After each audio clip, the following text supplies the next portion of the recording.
So hello guys, welcome to Notes Fire. आज का हमारा टॉपिक है immunological techniques based on antigen antibody interaction.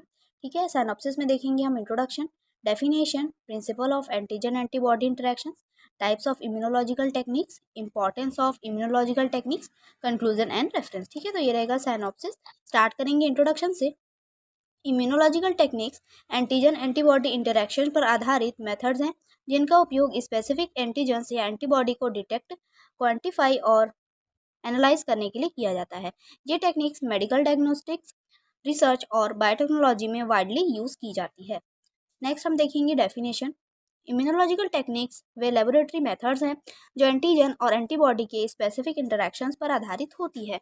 उन्हें इम्यूनोलॉजिकल टेक्निक्स कहा जाता है। तो ये इसका डेफिनेशन है।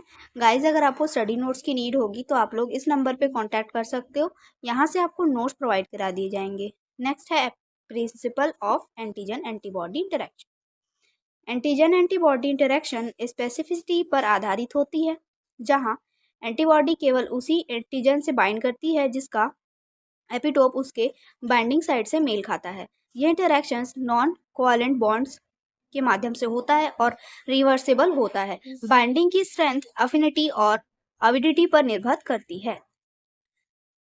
इस प्रकार से इसका स्ट्रक्चर दिखाई देता है एंटीजन एंटीबॉडी बॉन्ड का।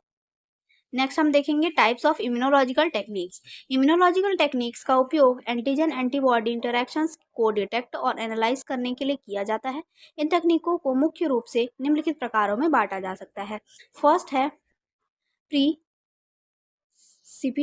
रिएक्शन। प्रीसिपिटेशन रिएक्शन जब सॉल्युएबल एंटीजन और सॉल्युएबल एंटीबॉडी आपस में इंटरेक्ट करते हैं और एक इनसॉल्युएबल कॉम्प्लेक्स बनाते हैं तो इस प्रक्रिया को प्रीसिपिटेशन रिएक्शन कहा जाता है। ठीक है, यह अभिक्रिया एंटीजन और एंटीबॉडी के समान अनुपात में होने पर अधिक प्रभावी होती है।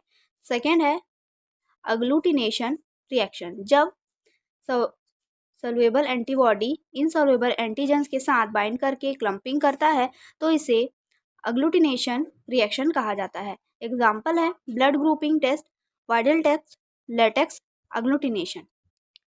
नेक्स्ट देखेंगे ELISA यानी कि एंजाइम लिंक्ड इम्यूनोसॉर्बेंट एसआई। यह एंटीजन या एंटीबॉडी की प्रेजेंस और उनकी मात्रा को डिटेक्ट करने के लिए उपयोग की जाने वाली एंजाइम बेस्ड सेंसिटिव टेक्निक है। उदाहरण है HIV diagnosis and pregnancy test. Next है वेस्टर्न ब्लॉटिंग। यह टेक्निक प्रोटीन्स को सेपरेट और डिटेक्ट करने के लिए यूज की जाती है। इसमें इलेक्ट्रोफोरेसिस द्वारा प्रोटीन्स को सेपरेट किया जाता है और स्पेसिफिक एंटीबॉडीज का उपयोग करके टारगेट प्रोटीन की पहचान की जाती है। एग्जाम्पल है viral infection detection, protein analysis.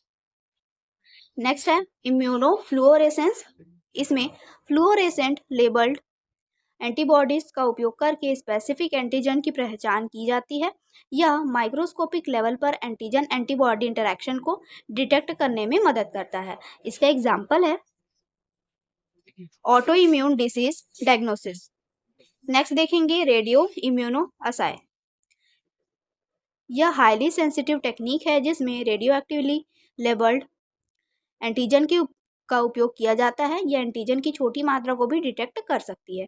Example है हार्मोन लेवल डिटेक्शन। नेक्स्ट देखेंगे फ्लो साइटोमेट्री। इसमें फ्लुओरेसेंट लेबल्ड एंटीबॉडीज का उपयोग करके सिंगल सेल्स को आइडेंटिफाई और एनालाइज किया जाता है। यह इम्यून सेल्स प्रोफाइलिंग और कैंसर डायग्नोसिस में महत्वपूर्ण है। उदाहरण है leukaemia diagnosis and immune cell counting.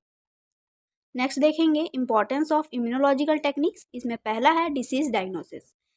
Infectious disease, auto immune disorders और कैंसर डायग्नोसिस में ये टेक्निक महत्वपूर्ण भूमिका निभाती है। सेकेंड है वैक्सीन डेवलपमेंट।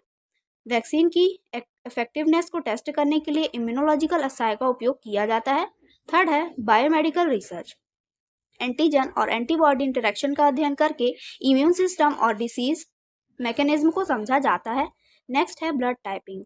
ब्लड ट्रांसफ्यूशन से पहले ब्लड ग्रुप कॉम्पैटिबिलिटी सुनिश्चित करने के लिए अग्लूटिनेशन टेस्ट का उपयोग किया जाता है। नेक्स्ट हम देखेंगे इसका conclusion. Immunological techniques antigen antibody interaction पर आधारित होती है और बायोलॉजिकल सैंपल्स में स्पेसिफिक मॉलिक्यूल्स की पहचान और उनकी मात्रा निर्धारित करने के लिए उपयोग की जाती है। ये techniques disease diagnosis, vaccine development और बायोमेडिकल रिसर्च में महत्वपूर्ण भूमिका निभाती है। Their high specificity and sensitivity उन्हें क्लिनिकल और रिसर्च एप्लीकेशन के लिए उपयोगी बनाती है। तो ये इसका कंक्लूजन था। रेफरेंस देखेंगे हम।